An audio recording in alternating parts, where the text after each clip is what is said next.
Okay, so one thing I was just one thing I have seen so much of is women frying their hair off. Like it is so many people doing it right now. And it is, I think it is because of, there's been so much extreme color and people just don't even, they don't think about like they're chemically assaulting their hair and that their hair is natural and can only take so much assault. And so they think, oh, we just put more chemicals on, more chemicals, more chemicals. And I keep seeing video after video of women just frying their hair off. Their hair just falls out. And I don't understand why blonde is so important to some women, girls. A lot of these are young girls. And this one who fried all her hair off going to a thing, she was more like in her 40s. And she always had to have blonde. She went into the place, she just wanted it bright. They always want the what do they call it? It is platinum. They always want this platinum blonde. And if you want to have platinum blonde hair, well, for one thing, you're just burning your fucking your antenna. You're frying their antenna. But another thing, you have to keep your hair pretty short because it's constantly being fried. Everyone who I've ever known who did a constant bleaching had really short hair because it fries it off so much. So these ladies who keep trying to do their hair, I think that's why a lot of them do extensions too, because they can't have their hair long. But to go in and bleach your hair so much that it just is coming out, and man, I don't get it. And this one girl who I just saw, the older girl, one was a younger one who hers turned out, and she's just like, but I'm going to go and do some more bleach on it or some more toners or whatever. But the whole thing is that line will show within a couple weeks, and then they go right back in there and just continue. And then when it gets a lot of stripes, then they go in dark. Then they have to go in with in bleach to pull all the dark out. They rampage their hair. And this woman, the older woman who her hair all came out at the hair salon, she said, she's very upset because now she has to go back to her natural color. And she's just devastated. I was like, what the fuck? What was that one too? Because oh yeah, because yesterday the lashes, and I was thinking about with the lashes is back in the 60s and 70s when the Goldie Hawn, those big lashes that all these girls are hooked on, that women didn't wear them to bed and stuff. They put them on and then they took them off. And so, they still saw their natural face. They still were comfortable with their natural face, even if they liked the lashes. But now we have all these girls who go in and they put these lashes on and they don't come off. They get used to seeing their face a certain way. Kind of like when you're married to somebody and they have a beard, and then they go in and shave it, and all of a sudden they look so strange, like, what happened to your face? It looks so weird. And then, but it's the same thing that happens with these girls. They get so used to seeing themselves with these big bushy eyelashes that when they start going off and stuff, they start stressing out. And they go right back in and put them back in. And it's strange because it kind of is just a look. It's not like a all day, every day look, but it's like we've developed it into a look. But the thing is the same with these girls with the hair colors and the lashes, the filters, the lip injections, the all this stuff is they begin to not be comfortable with their own face, their own hair color, their own everything about them. They just want to change it, and they're just not. So how can you really love yourself and be comfortable with yourself if you're just constantly bashing yourself? And my daughter was just here, and she has the lashes. I had two daughters who had the lashes. One of them, She let hers go last year sometime. And then my other daughter that was here this weekend, her lashes were falling out so much. And I said, why don't you just stop doing those ones? Do a more natural lash for a while. Change your look up, you know? And she was saying it was really, you know, it's hard when you get used to seeing yourself a certain way. And then you keep looking at yourself and keep feeling like something's missing. Something looks weird. I look weird. Something's wrong. But that is the adaptation to this interference, this artificial, where then you think the artificial looks more real, looks more regular, looks like what you're supposed to look like. But that's not what you're supposed to look like. You're supposed to just look like how you look. That's just who you are. And your battle, your challenge to accept yourself. You know, and so many people are out there trying to manipulate and, you know, and all that's going to blow up. There's going to be more people's hair falling out, I'll tell you that. There's going to be more lip injections that go wrong, more Botox injections that are going to go wrong, more, it's all of these artificial things are going to keep on failing to get people to push them in the other direction, because you got to learn how to accept yourself. You don't need all of that stuff. I mean, what if we didn't even have mirrors, you know? What if you didn't even know what you look like?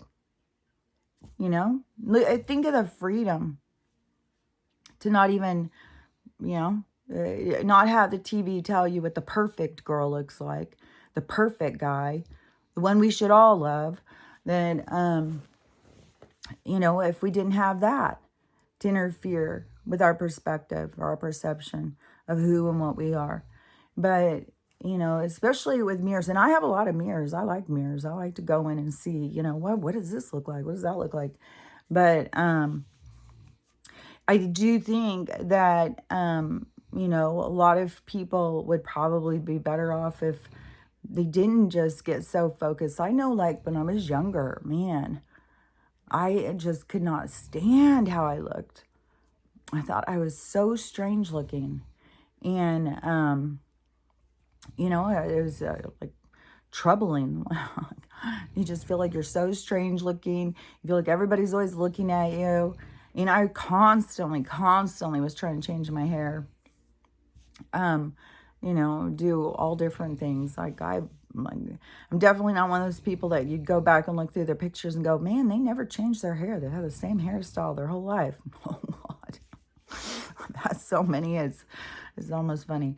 But that's why when I got to this one, I was like, fuck, man, just let it go and just be regular. Maybe it's just regular hair is the way I was always supposed to look. Now I feel like, God, I should have just left my hair regular. I shouldn't have tried to do so many things to try and look better. Just relax and just let your light shine through. And the more that you accept and elevate your natural self, the more that you're gonna that light will shine through. You know, I think that this chase for this artificial look, you know, I mean, like their hair starts looking fried. And one thing I've noticed too is a lot more girls, I think some put makeup on and then put freckles over their makeup or something.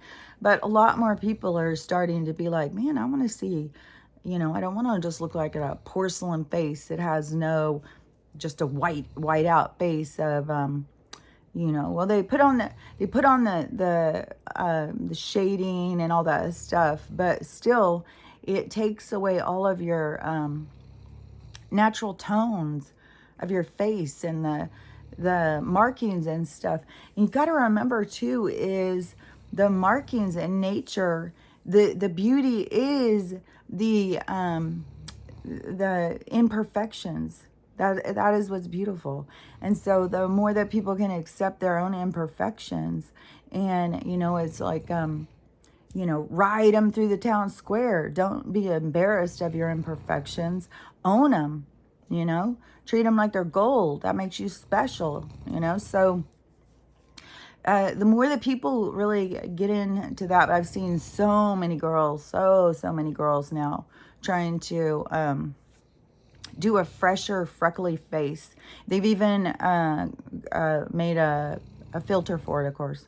So, but maybe that's a step down for a lot of girls, because a lot of girls are just not comfortable with their own face. They're very uncomfortable with their face. And it's crazy too, because it's like the soul created that face for you to, those are challenges for you to get over. Like, why can't you accept your face? It's like you picked it. Why can't you accept it? And everything that we are, we create. And it's weird too, is like how your face and your body changes by your attitude. Just like what I was talking about before, so much about like muscles in your face. Like muscles in your face, if you're always sad, you're always mad, you're always, really stuck in it, it will make, because all these little muscles and stuff. So you can hold your face in a completely different way. You can totally, by what you feel inside. Same with your body, but you can just get like, oh, and just really go around like, and people do that. Their face becomes distorted by what's inside. They got to heal what's inside, and then they may find a completely different face. But, that's part of the journey, the part of the working towards your best self. And, other people who are doing the getting rid of chemicals and all of this stuff, drinking out copper and, going towards natural remedies and trying to get rid of as much toxins out of your diet, all that stuff. The people are starting to look younger. Like, people are putting up pictures of themselves from last year and this year, and it is, and I think it is the chemicals and shit age us. They just bring us down, but you can detox, detox out of them. Just, what was the one?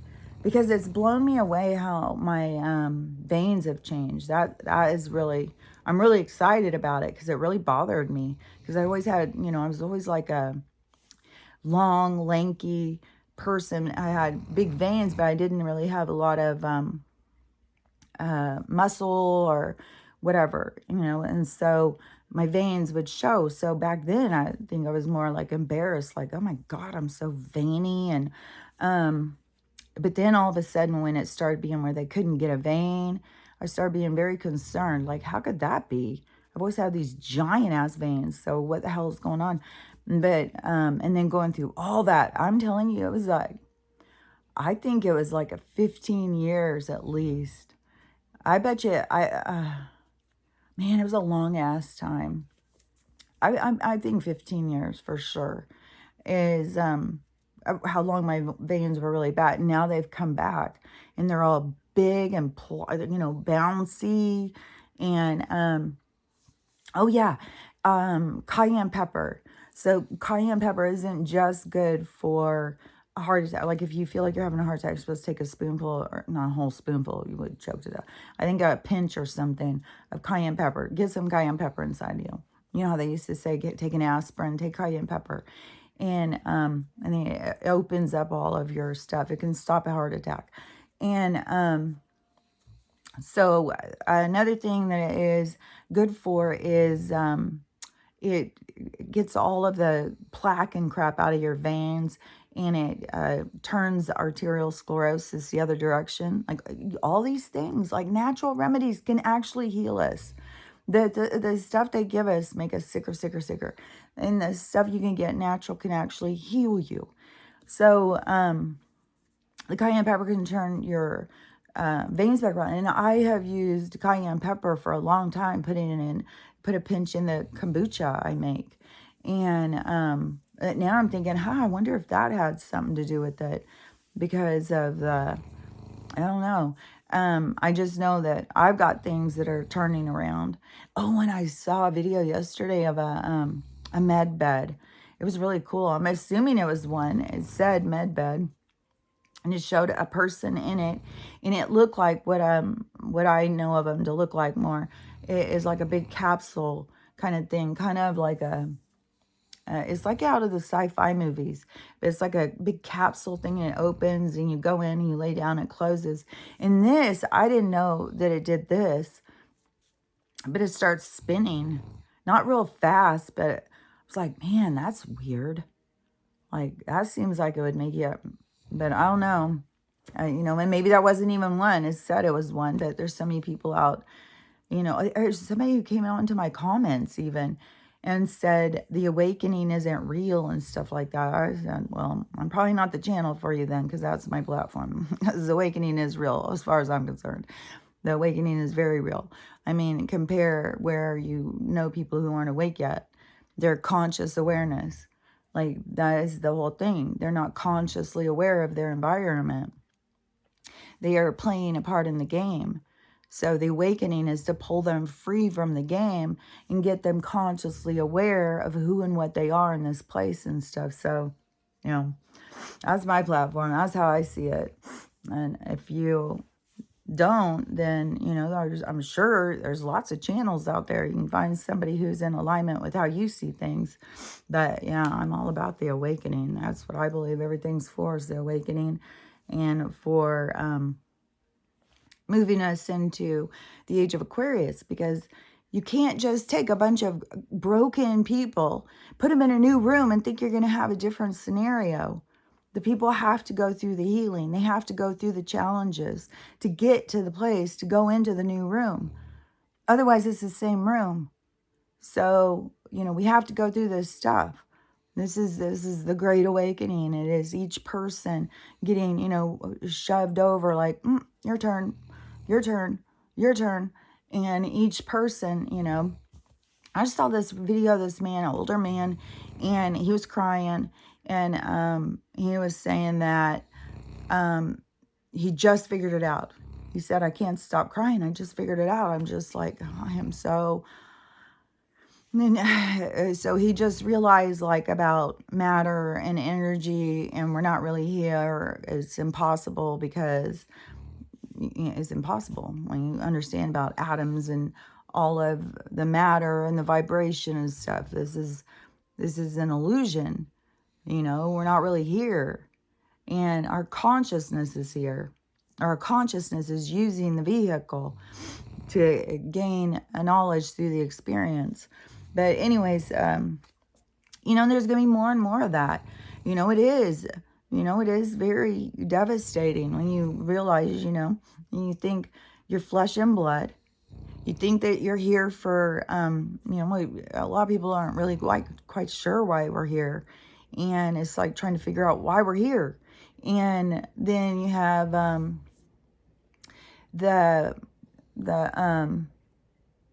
telling us that we're spinning out in space. I just saw the Stanley Kubrick confession video. I was like, yeah, I wonder too if when he did it, if he knew, like if he thought he was doing something like War of the World or just some kind of a thing. He didn't know that how far they were going to take it. They were going to lie to the entire world for, our whole lives. So anyways, when you are coming from that understanding of this place and who you are, and, then to find out differently, it is devastating. To find out you're not even really here, it's like, wait, what? That's kind of scary. But then it kind of becomes like, whoa, that is fucking more incredible than if I was just here. Like, the shit going on is more incredible, not less.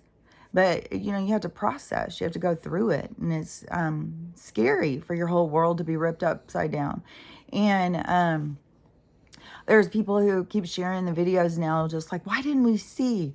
Like, and the rockets, especially Elon Musk. But his has been doing it on purpose to make sure we see that it keeps hitting into the firmament, to wake us up. Like, for some of us, we already realized because something else woke us up. But the people who aren't awake yet, to get them to question, to see, like, why is it keep going up? What is that? Well, how is it sparking? Like, what's going on up there? So it's for them to start questioning and realizing, and it's going to be, I'm telling you, it's going to be impactful when these people wake up. It's going to be like that guy. There's going to be so much crying, so much like confusion. And, is the part that has to happen. And all that part, once they reach that, and then they have to do their healing and stuff like that.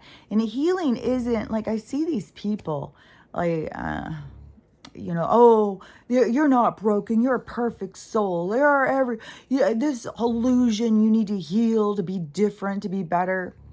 Okay. I don't know what their thing is. I don't know what they're here for, but we're in a spiritual evolution. Yeah, spiritual evolution has to occur to get to the new age. It's not by accident you're here. You're not accidentally here at this time. You're here on purpose because you want to use it. You want to use this energy to benefit you as a soul, as an energy. And don't forget, once we get over that, you know, there is going to be other beings and stuff, and we get to keep playing this role. We get to keep playing who we're playing here once we get over there, you know. So that to me is also cool, because remember about how the higher self is like, it's not Kelly playing all these different lives. It's my higher self is going and playing all these lives. Kelly is just an example of who the higher self is. My higher self is a lot of people's higher self, you know. But I'm just as important as any of the other ones, because I am their creation, the creation of the higher self. But I am a part of the higher self because I am a creation of the higher self. But in this evolution of time, I get to continue to play Kelly Hart when I move into this next realm, this next part that we're going to be doing. Another thing too is I just saw this, and this was really cool. And so all of you guys, you know, and I had told my daughter this a while ago, but I would do that. Anybody who you think is sick or having any problems or whatever. So this girl, she was showing this cool ass, man, people are getting some cool ass places. I'm like, fuck. But so she got this cool ass place, and they're making it into a thing. Like I don't know if it's gonna be a hotel. It's like a whole thing. It's got a coffee shop. It's really fucking cool.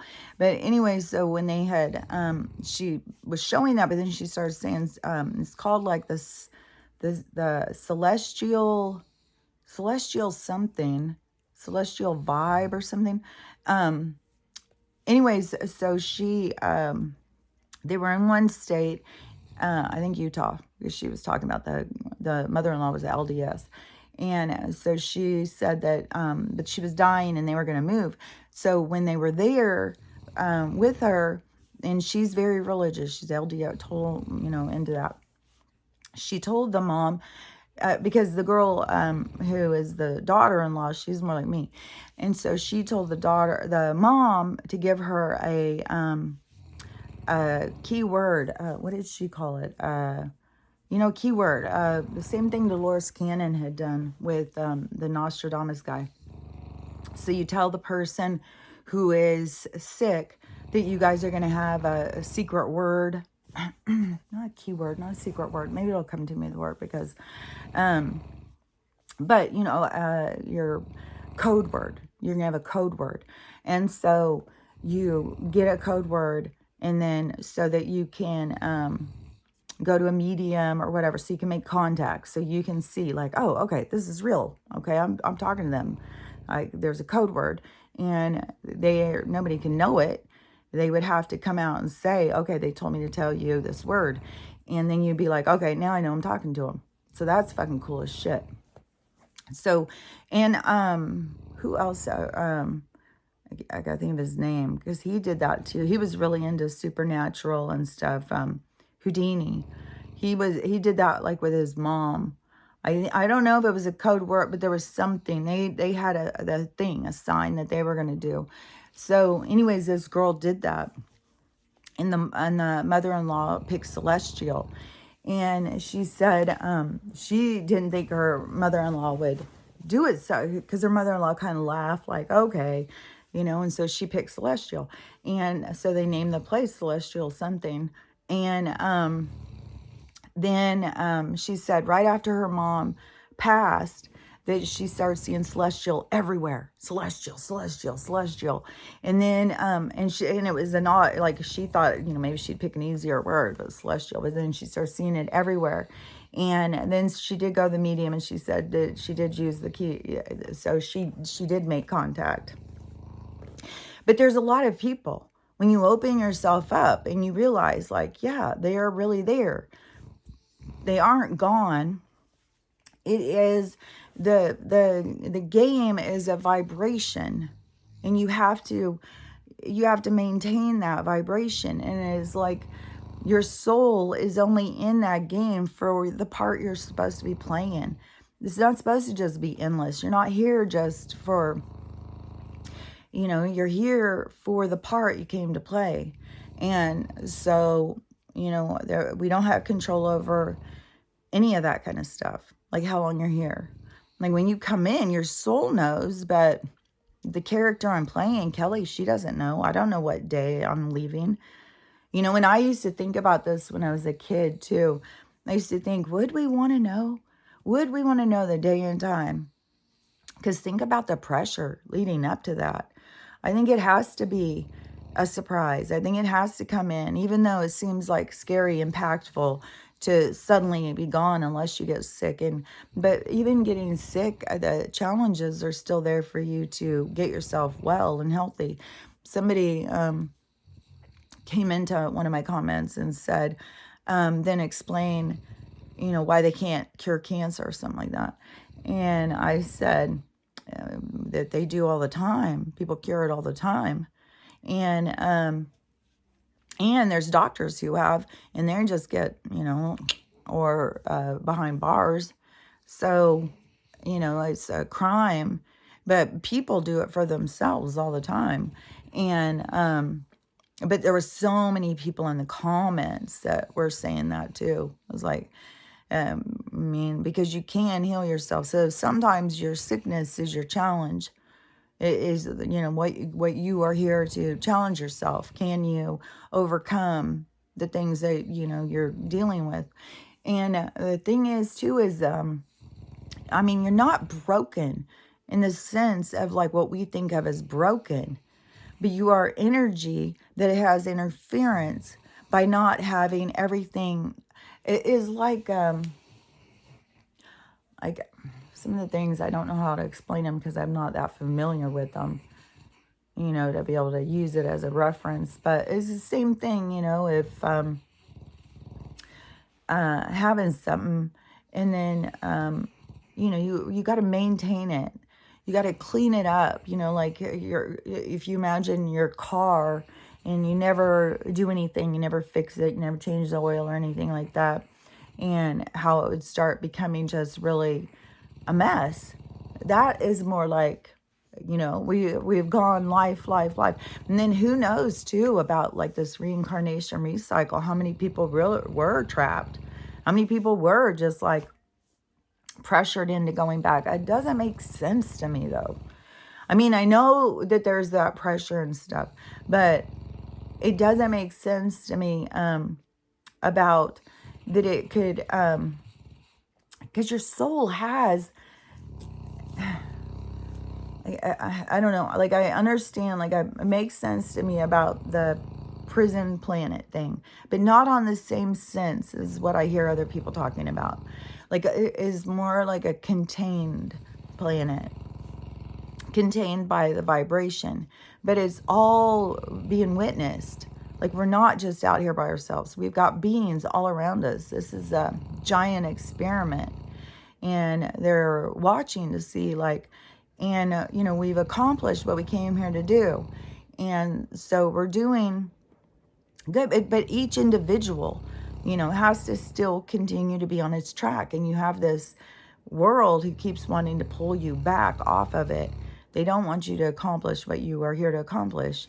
And, no matter what, if people want to see themselves as being broken, but it is, the healing is, just like what I said, like, somebody said something mean to you 15 years ago and it hurt your feelings and you didn't know what to do with it. So you just stuffed it inside and you never let it go. You never came, you kind of start seeing yourself a little like that. Start seeing yourself a little like something was wrong with you. And so you just kept putting more and more and more in. So it's not like you're broken. It's like you've distorted your own vision of yourself. And you need to heal that. You need to let it go. You need to go back through the packaging and see, like, why am I looking at myself like this? And, it's not like, even when I look back at my most challenging times in life, I don't see myself as like broken. I see myself as going through things and not having all the tools. But there's a reason you go through the things and not have the tools, so you can start to understand what tools you need. How, start getting to see things in a deeper way. And I'll tell you too, with the givers and the takers, because even the takers are wounded. They're injured. They carry pain. They aren't out there trying to just take and take and take. They're trying to survive, just like the parasites. They're just trying to survive. I don't think that there's very many people on the planet who aren't just confused. There's so much confusion, but everything is going to be clarified. It's going to clear up. That's the big awakening part. That's where everybody gets clarity. That's the thing I'm constantly talking about, that I'm waiting on for myself, is my own clarity, my own, my own, it's like all of a sudden we will all see where we're supposed to be, what we're supposed, it's like things will become clear. And so, there's nothing to stress out about, but the takers, see the givers and the takers, and you can be a giver and a taker, because you can be in one relationship where you are taking, and you can be in another one where you're giving, giving, giving, giving. And so you have to really be aware of yourself, and it has to do, it seems like to me, it has to do with being accepted or being liked. And so everybody is just trying to be accepted and liked. And the thing with the takers is how they will take your energy, is because you have to be something that you're not, in order to make them be happy. So they need you to be a certain way so that they can feel a certain way. But nobody should need anybody to be a certain way so they can feel a certain way. That's you taking their energy. So, if you feel like, a perfect one is with parents and stuff, because, a parent can, go to work and work hard, never feel like they're really getting, what they should get for what they're doing. And, they're just going out in the world and putting out this certain persona. But then they come home and they want everybody to represent this ideal creation of what they want it to be. So then they become more rigid, like everybody has to be a certain way because it's all that reflects on them. So they're taking from that energy so they can feel better about themselves. And it could be because they don't feel good about themselves with their job or whatever. And then instead of knowing their own value and saying, hey, I'm not going to take this shit from you. I'm going to go get a better job.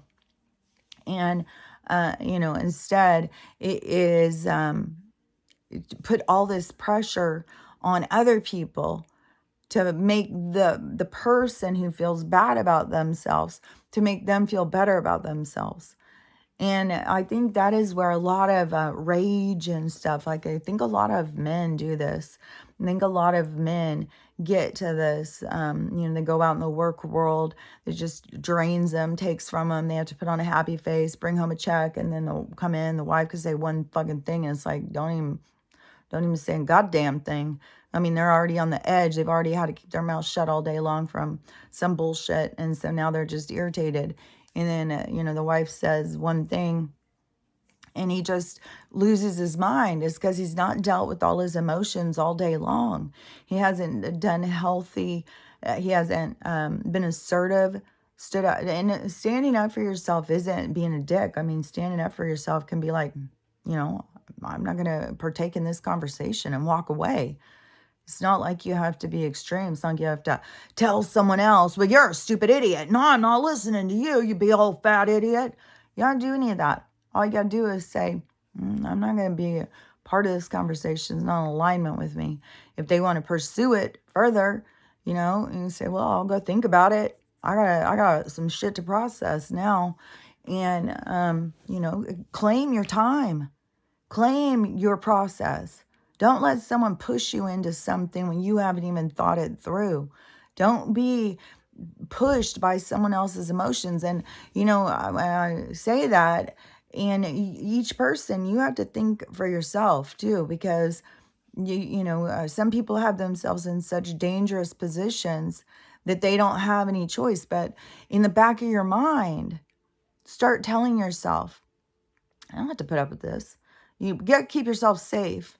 You start thinking, making a plan. I don't deserve this. I deserve much better. I don't deserve to be, because you had a bad day, you want to come and stomp all over my feelings. So then when you get to that, you start focusing your energy and realizing what you don't deserve. That is where you turn that energy, and it will start projecting you towards what you do deserve. But you have to realize, hey, I don't deserve this shit.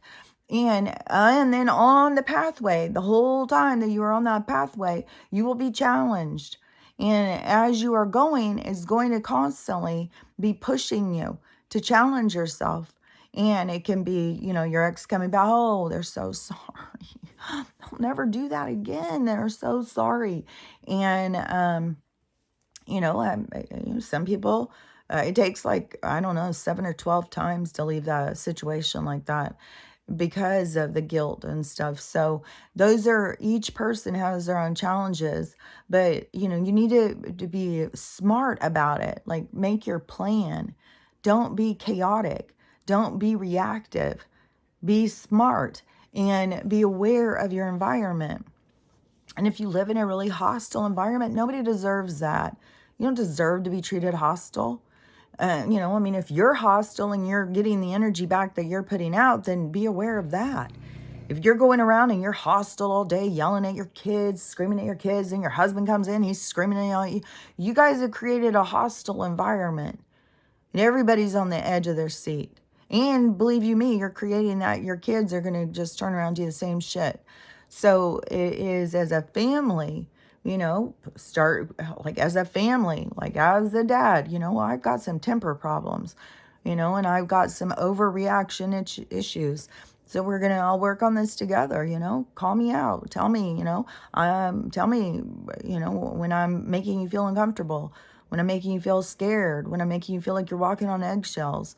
And the person who needs to take everybody else's energy to feel better, they need to go out and they for one thing, they need to start learn how to fill up their cup. They need to go take that time. Go out for a walk. Go out, and they may be put off by going for a walk, because when you go for a walk and your mind is silent, you're going to hear some stuff you probably don't want to hear if you've been being a dick, because they're going to tell you. And they're going to point out what you need to heal. They're going to say some things that are going to make you cry. But those are the things to help you. That's so you don't go and repeat and do the same thing the next day. So they give you the stuff to, it's not to hurt you. It's not like they're trying to hurt you, but they don't have the same perspective of hurt as we do. They're not feeling it. They can see, like, it is way more of a logic. Like, this will benefit you, so this is what you would do. That is where, with your higher self or your guides or whatever, when you're going through those challenges, that's where you can talk to them and say, yeah, I'm trying. I need more clarity. I need more help. This is hard. Can you give me better direction? Can you help me through this? Because it's very challenging. All the things are challenging. And you can always ask for confirmation. You can always ask for clarification. You can always ask for help. Your guides and stuff are there. And then plus we have this huge energetic universal action that is happening. So you've got more than just your guides that have been with you through your life. And, and some of those guides, I think, are sitting on the back. They've been benched while people have got their attachments. Their attachments are deriving them. And that's why people say so much about the demons are driving these people. They're all possessed and stuff. It's because they're attachments are driving them in their higher self, or their guides are benched and they're not listening to them. And that's why it's good to quiet your mind. That's why it's good to take time to yourself, and in the intention to process, to evaluate your experiences, especially the ones they're trying to show you. Because this is where it's so weird, is how things happen. It's so perfectly aligned. Like everything has so perfectly aligned of how you're supposed to see and learn and all that. And so, say you go through some things and you don't notice, and but they'll still affect you. But they will keep trying to pull your attention so they can get you to understand.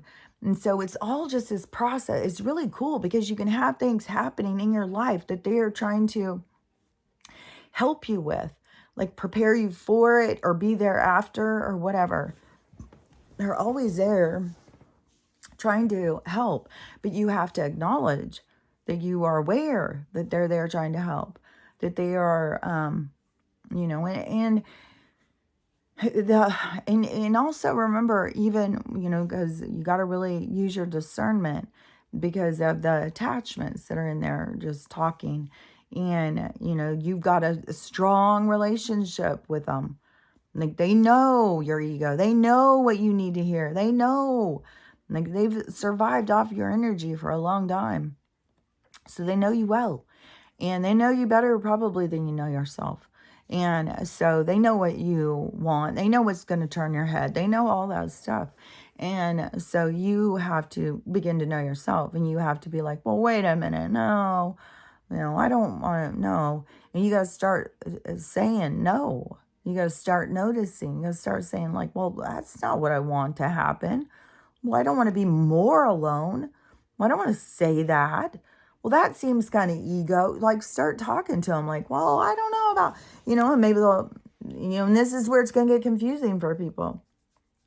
Because your guides can be in there. Like, I'm seeing all these fucking people say shit out there. And they're like, my guide's telling me that my guide's, and I'm always thinking like, is that really your guide?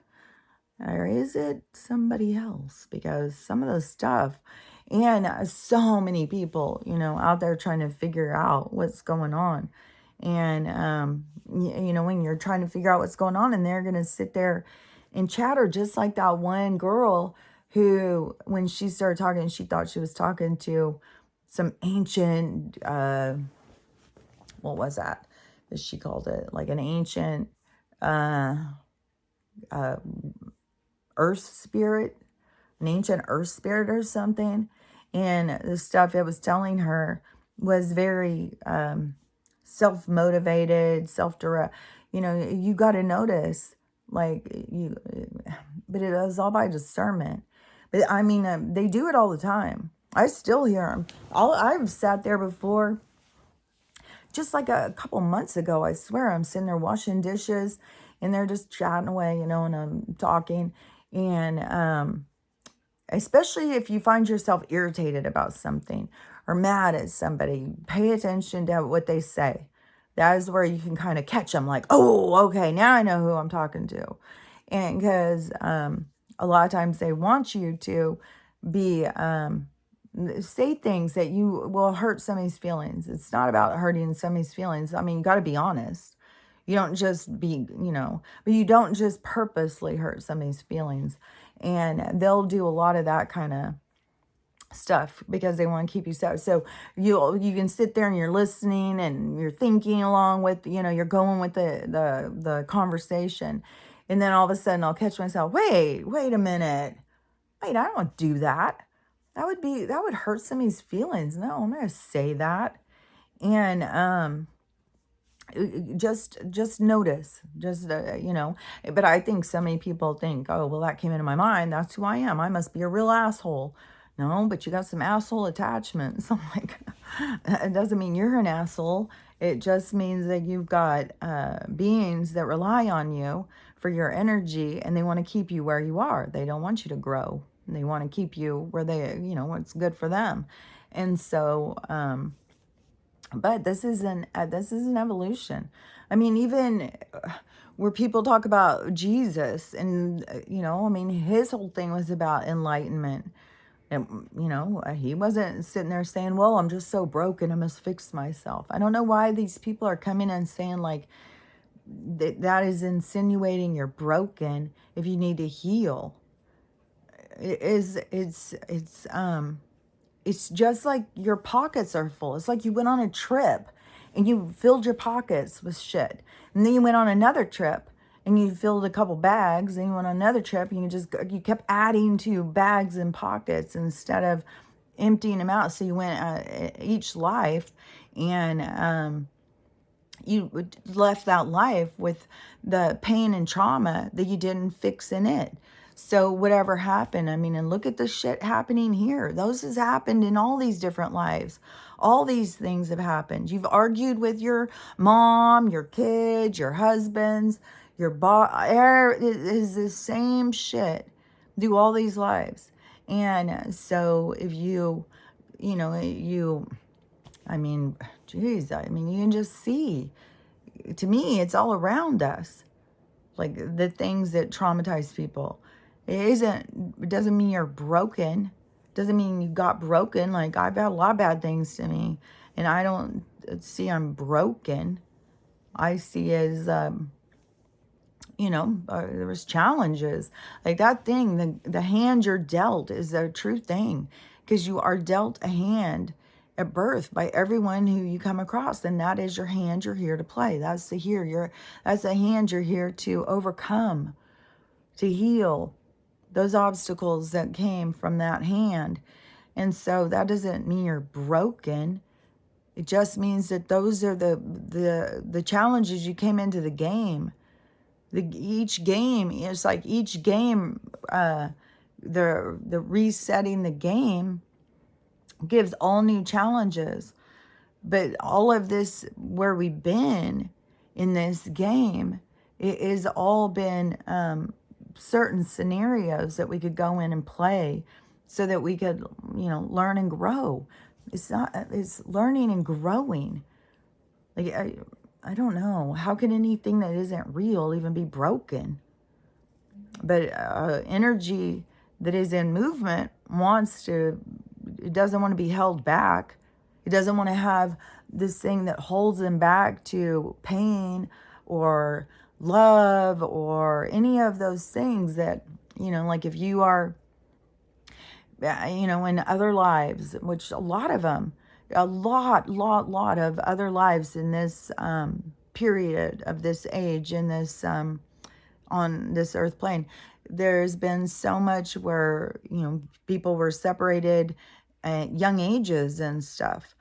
Like the loss, that sense of loss. Love relationships were destroyed with war. All sorts of things have happened. People falling in love with the same sex and it wasn't allowed. Like there was all sorts of challenges that souls had to overcome. So if your energy and you went through that life and then you got to the challenge and then you died and you didn't get to fix it, you didn't get to solve it, then you go into the next life. Well, how many lives do you need to do to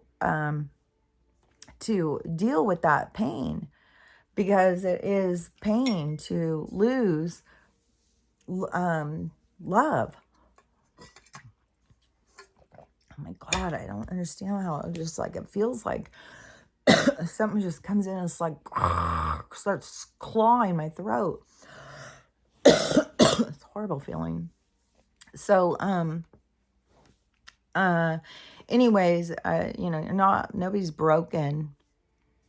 There is a focus on what you need to heal. And it is, so your energy isn't like, if you're going, I can see this stuff. But, no matter what, some of this stuff, when you explain it, it's not going to be the same as the pictures. Like if you, any of this stuff, if you any of the things I talk about, if you just go, into meditation or communication, whatever your level is, how you talk to the other side, then just ask them. Just say, show me the diagram, show me what, because when you see the stuff in your head, it's just is way easier to understand. But it is like all of these souls, coming born and stuff, and then they they keep going out of these lives, but they keep having, like their pockets full of rocks. And then they go into another one and they just keep filling up more of the pain that traps them to hold them back into that reality, into that three-dimensional vibration. So keep getting held back by that. So then that's why and there's a cool thing on my wall right now, a cool picture kind of thing. I was like, oh man, that's weird. I don't know. But so so you have to go and like empty out all the rocks so you can take away all the dead weight so that you can go into the set, because the next one is going to be like a buoyancy.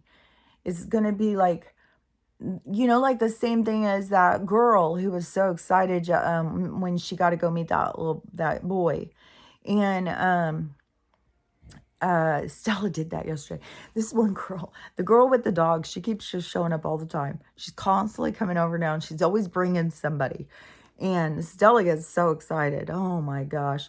But yesterday she came and brought this other girl, and Stella was so excited. She was reminding me of that girl so much, how excited she was to get to meet that boy. Stella was doing the same thing. And I was thinking, man, people don't give dogs enough, like they don't look at them as having a higher IQ enough. Like people have got to see, and I think a part of it is people don't want to see because people are so abusive to animals, and a lot of them don't want to see how smart they really are. And I mean, they're definitely as smart as, a slower human, a younger human, or whatever. They're definitely that intelligent, I mean, fuck. They can understand, they're multilingual is one thing. I mean, if people don't understand the dogs talk to each other, then you're not paying attention. And anyways, so I guess there's a couple more things that were like,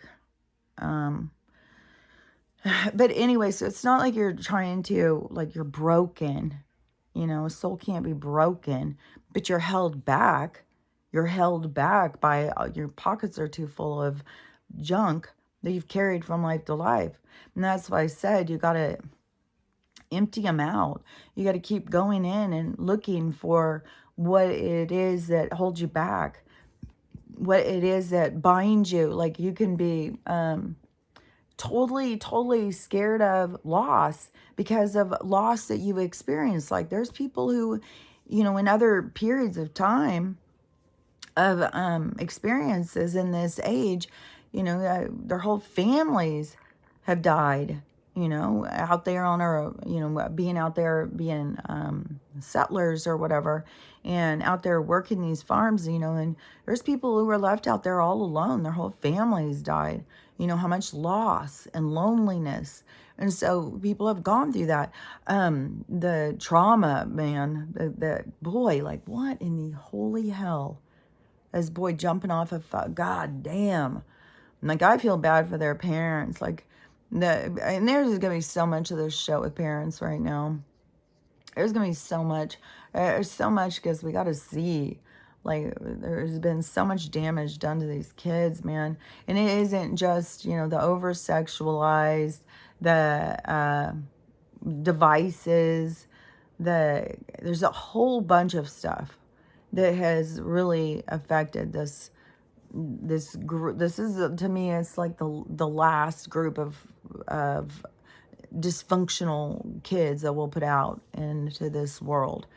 And once we go through this and heal, we're not going to be, we're not going to, like, one thing too is all these people, not just over sexualizing their kids, but they put them all over social media for attention.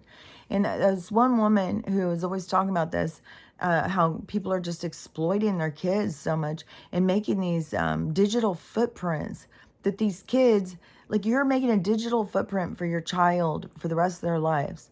And these people just don't care.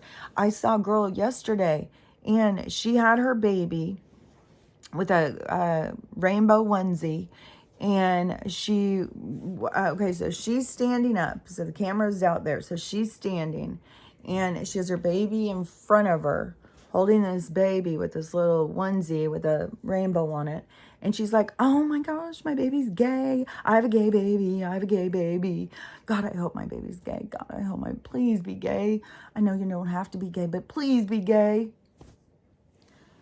Why do parents need their kids to be gay? People have got to see, like, they're looking for acceptance. Like, that is how distorted our world has become. Like, people are sitting there, like, hoping their child's gay so they can be accepted into this progressive community, that this progressive community is already falling apart in itself because it's been infiltrated. It's been infiltrated by people trying to take it in a dark direction. And a lot of these people don't want to be associated with this, chimo place that they're going with this shit. And, having to groom children. Like, there's no reason. The kids need to talk about this stuff that they want to talk about with them. Like, that's not the kids' interest. That's your interest. And that's sickening. I just saw a video too, and I didn't even know this. And it was... this person was real down on the whole God,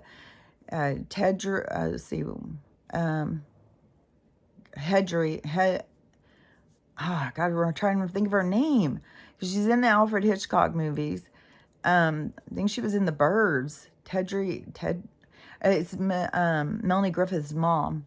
So Melanie Griffith's mom was in these Alfred Hitchcock, and I knew Alfred Hitchcock. I mean, and it's a shame, but I found out this stuff as I'm, through the awakening, because I always loved Alfred Hitchcock, but he was a pervert. So, whatever, he was madly in love with is it Hedron? So, she, and I've heard her talk about, him before. She didn't. I don't think.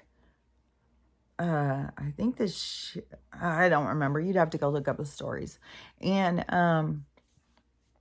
but so she had, Melanie Griffith.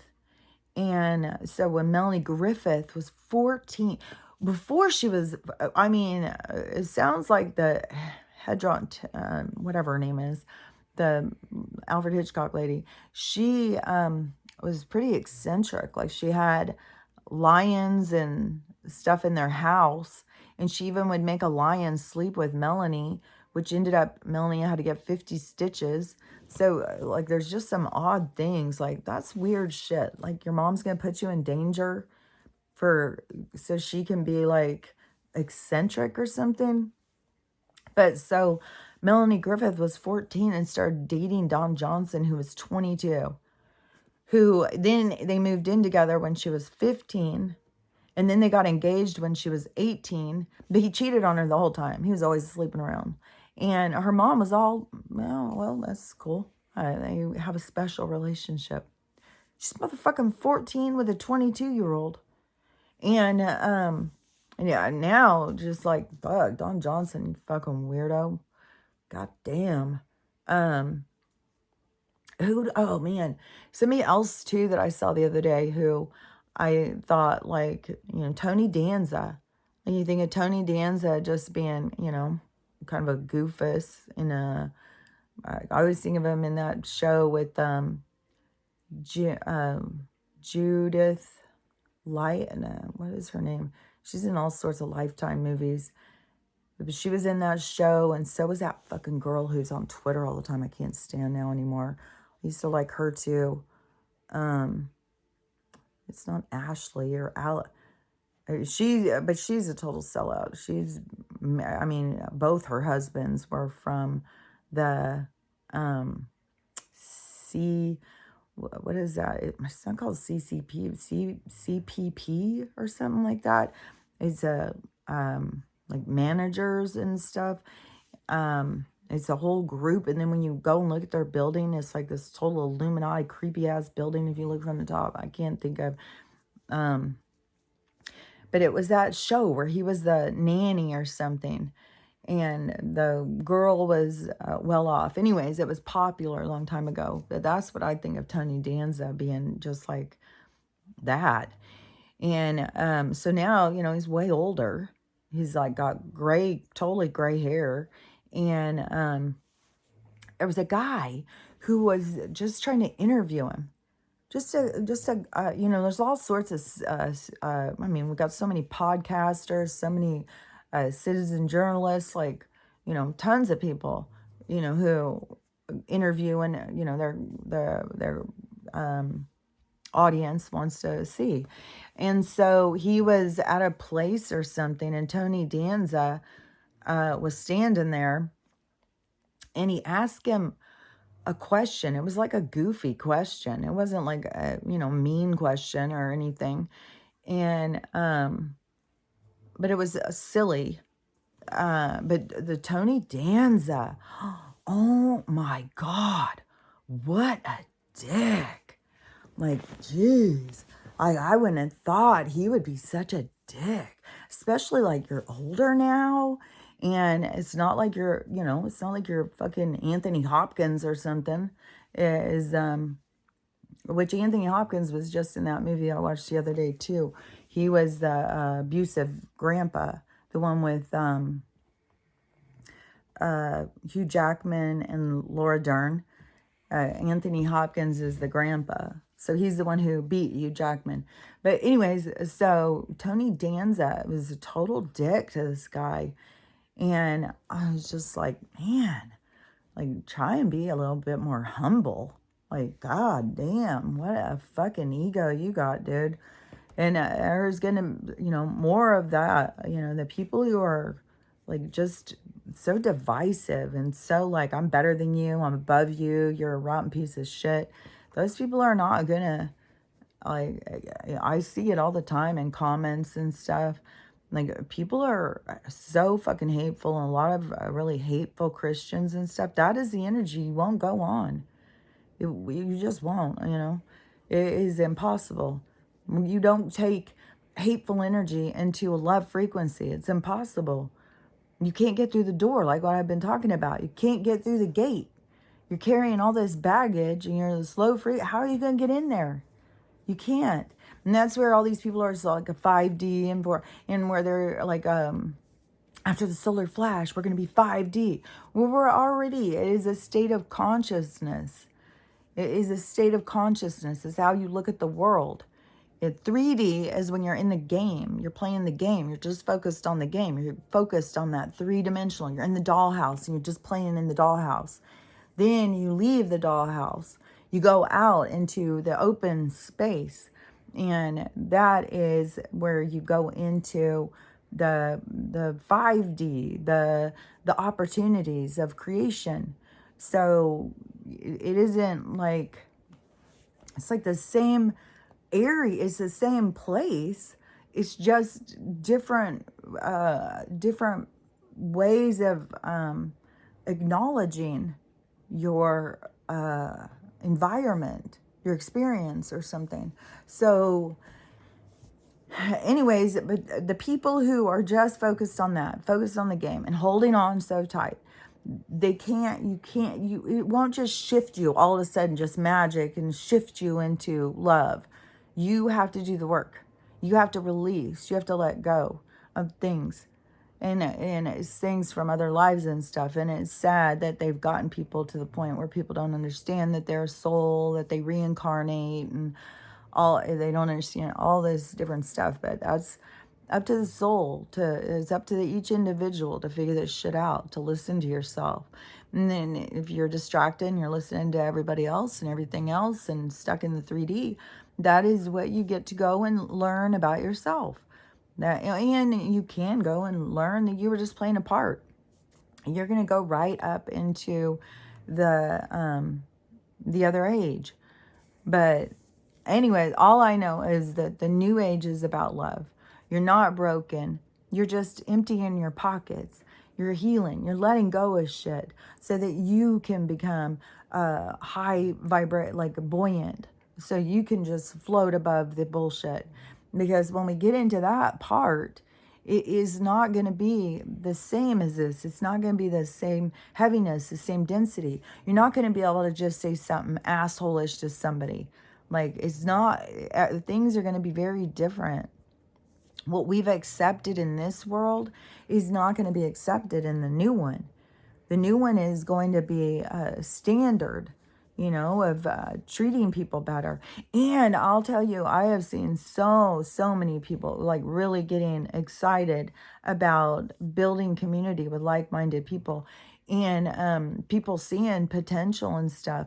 And I know it is going to end up being cool as shit when people start going in and building communities, and then more people get involved. And we're going to have some cool ass places to go and travel and go see. And then you go into these little villages and townships and all these places these people have created, and get to buy their stuff, like whatever they're selling in their communities. And it is going to be so cool. I'm so excited. And I feel like that's coming soon. Like that part will be when things are first starting. We're going to get more and more into it. Things are going to become more high tech, and it's going to get cooler and cooler. But we got to go through some shifts, like the planet's shifting, and we got to release, we got to change. We've got to be changing so that we can't hold it's impossible. We can't hold the planet back. And if you are not doing your work, you'll just, you'll fall off. And so that is always a really clear indicator when somebody's just super rigid, super negative, super hateful, that they're probably going to fall off. Unless something, really, somebody can go out and get a big old car wreck. Like in one day, somebody can get in a car wreck and kill another passenger in another car. And, they're devastated. So anything can change in a split second, so even if you have a family member where you're just like, oh my God, they're not gonna make it. They're not gonna make it. They're just a dick. They're just rude to everybody all the time. They're hateful as shit. That could be that they're not gonna make it. And it could be that this awakening thing, this big jolt, is going to be what slaps them upside the head. And then the humility of being such a dick for so long is going to hurt. And they're going to have to humble themselves. But, anything can happen. And so don't stress, and remember that there's people here playing these real asshole parts to get us to heal, to get us to see like, oh my God, I don't want to be like that. So we got to have that reference. So, and those people can be playing that part. So don't get too caught up in like, they're trapped or any of that stuff. And then, you just won't know. I'm just saying for each individual, for you, your own individual self, don't get stuck in this whole idea of like you're broken or something's wrong with you. Just get the idea of like you just got back on a long trip. You've been traveling around the world, and you've got some trunks and some suitcases, and you need to open them up and empty them out. And you need to get everything out of there and put it away, put it in its proper place. And then you can feel good. And so just look at it like that. You're just emptying your pockets, all these past lives, everything you've stuffed in over time. And you're just releasing it and releasing it. And then there's nothing broken. There's nothing broken about you. It's just a new way of looking at things. It's an expansion. It's the same thing as like, how you looked at it going into grade school, how you looked at it going into high school. And this is going into like a graduate program. So it's a completely different shift, like you're going into a completely different arena. And so just, go with the flow. And as things occur in your life, just to heal them. And don't get too caught up in dramas. And remember that dramas are to create the outcome. They aren't to just, create the chaos. They're they're to get the outcome. Everything is to get what comes. So that's why you got to be mindful of where you're going to take it. What are you going to have come from what happens? Like, are you going to, are you going to be mad and angry and hateful and I'm never talking to them again? And, or are you going to be like, I'm going to grow? That really challenged me to see some things I didn't want to see. I see my own part. That is the biggest thing, I swear, is people got to see their own part they play in life. People just want to blame somebody else for how they feel. Nobody can make you feel any way. It's like it is impossible. The things that you feel are inside of you. There's a trigger that gets you to have those feelings all of a sudden come up. And the trigger is there for you to have the feelings come up so you can release them. It's not like the person triggering you is mean or bad and is causing you to do or think about things you don't want to think about. They're giving you an opportunity to release the things you don't want to talk about or think about. So you have to take that last moment with them, and you can have gratitude, go in, have gratitude. And some of them won't make sense unless you're really, really into spiritual and reincarnation. Some things that'll happen and things you'll see and stuff won't make sense. And, you can question as much as you want to question it, your relationship with your guidance. But, don't get caught up in where you think, oh, well, this can't be real because I don't understand it. You'll understand it more as you keep going. And things will make sense as you get more comfortable doing it. Everything is going to feel uncomfortable and awkward and not make sense when you first start doing something different. So allow yourself that time to, to be uncomfortable. Don't expect you have to be comfortable all the time. It is okay to be uncomfortable. That's a clear indication that something is healing if you're uncomfortable. So you're going over something, maybe just that right there of being able to look at yourself and see yourself more clearly is something that, is a big challenge for you and you're going to do it this time. So there's all sorts of things. Just, but she's having a fit, just throwing things around. But just, oh my gosh, Stella.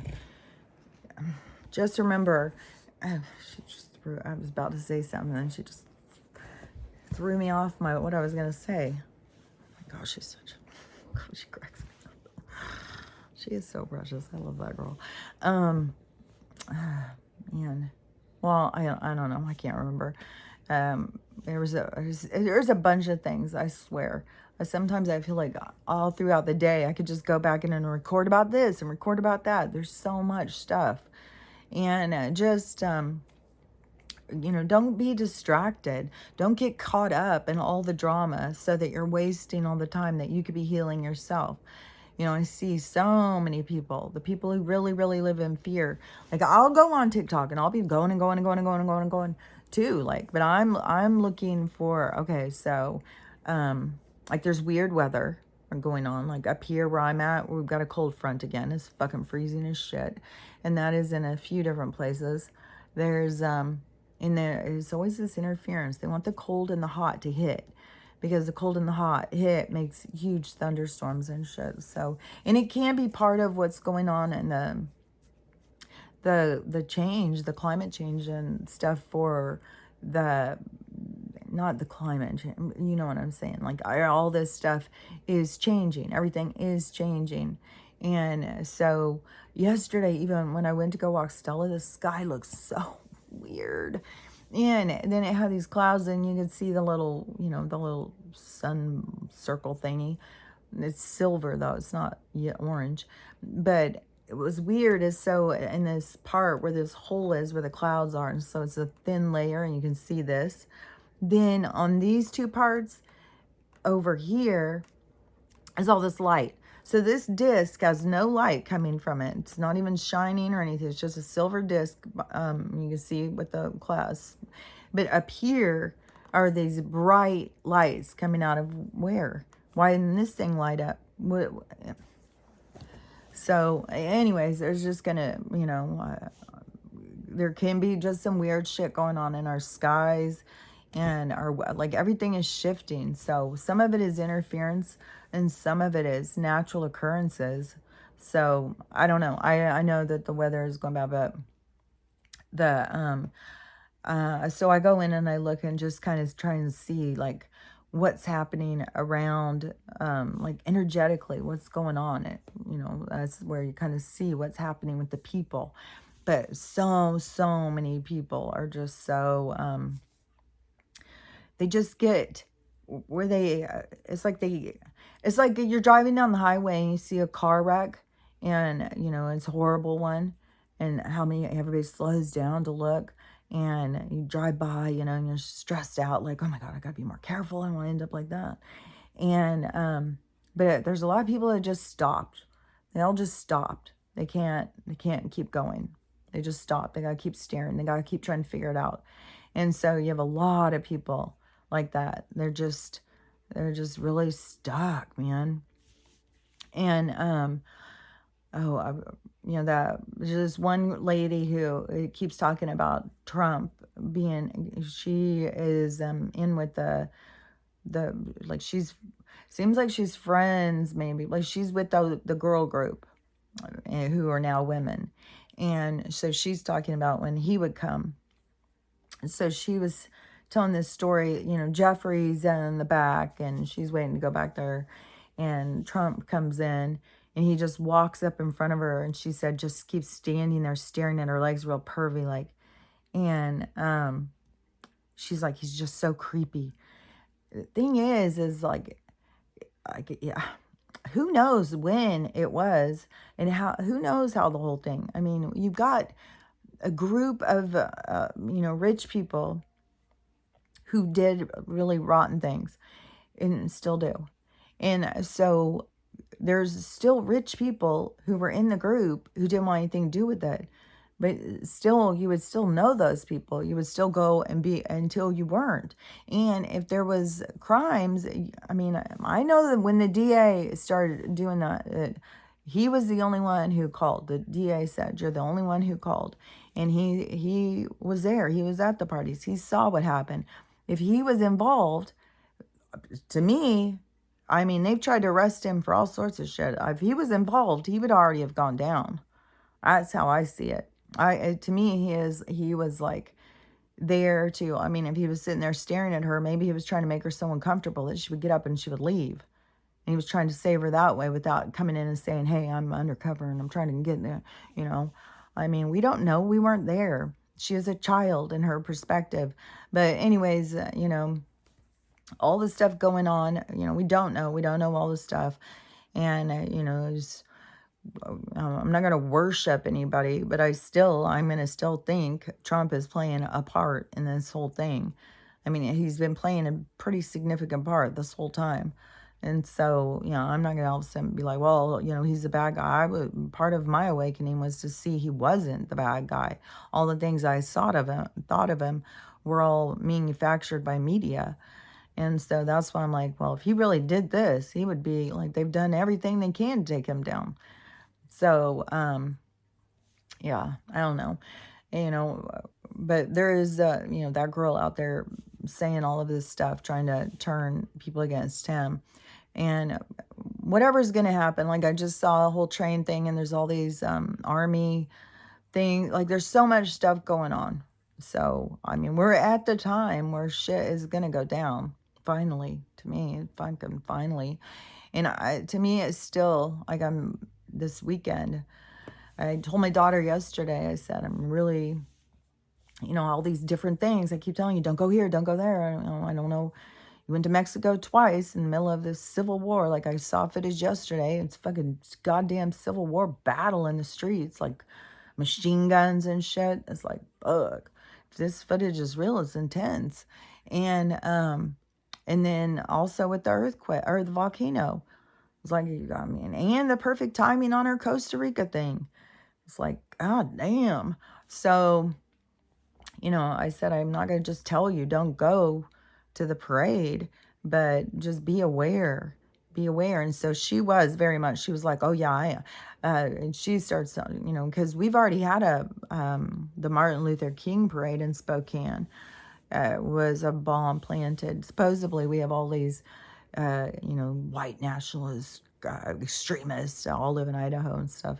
And so anyways, we've had stuff there. So Spokane is very likely that they could have, if there's going to be a whole bunch of them that are going to be attacked, I would say, it's likely that Spokane can be, because it's a big city to a lot of small places around there. So it would impact a lot of people. So anyways, I don't know. I just know that, there's going to be shit. There's going to be people being killed. There's going to be a lot of bad stuff that is going to keep going. And, you just got to, try and keep yourself safe and try and keep yourself sane. But there is, like, this is the chaos. But we do, no matter what. To me, it's just keep your eye on the prize. Keep your eye on the prize. Keep your eye on the future of where we're headed. And just keep remembering all these things have to go down in order to get us where we're going. We have no control over how every single soul is going to experience this and how dramatic it's going to be. So we just have to stay focused on the future and do our own healing. Don't be out of balance, like just distracted. Oh, I'm just going to think about that and think about that. And, we're all going to be faced with challenges. We're all going to be faced with some tragedies and hard things. And so, and it's all going to be how different people handle it.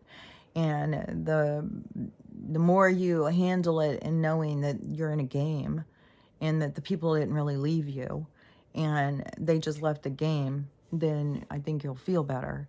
I think the people who take all this real serious and think they're flesh and blood and think people left them and they're forever and God's up there with his holy hell, wrath coming down on us and stuff like that, that they're going to have a very different attitude about a lot of this stuff. So, it's each person has to become strong in their own self. And the more that we stay strong in ourselves, the more that will help them pull free from the illusion, from the lies, and, thinking that there's a man up in the sky who hates them. And some of this stuff is so ludicrous. I don't even fucking know. So anyways, just, I don't know. We'll see. Today's Thursday. We'll see how it goes. It's like we're totally on the edge of whatever is to come. So we'll see how it goes down. So stay safe and just work on you. Just keep emptying your pockets, no matter how silly, no matter how weird. You get this weird flash of something and you think, like, that is so strange. It's probably some past life flash thing. The lives that we live are just all regular, just lives, just like what we're doing here. Just go out and living lives, so it is all of the stuff that you learn. So anyways, it can be something, just like when I'm standing in the mirror and with my hips out like that. And now that she has shown me that, now I see that so much now of like, when I'm feeling good, do I shift my hip out? Because that is that aspect of her that is inside of me that was proud of that. And so now I'll tell her, I'm very proud of you. But I need to be erect. I need to pull my spine and pull my hips. And so keeping myself in alignment. And so, it can be something so simple like that. A life of a girl in a village who carried water on her hip. And so, but was proud of herself. This deformity showed what a good person she was. And so, she's always popping in like, I just did not see that like that until they showed me that. But it's stuff like that. So anyways, just open your mind, open yourself up to all the things out there because it's fascinating. So I'll talk to you later. Bye.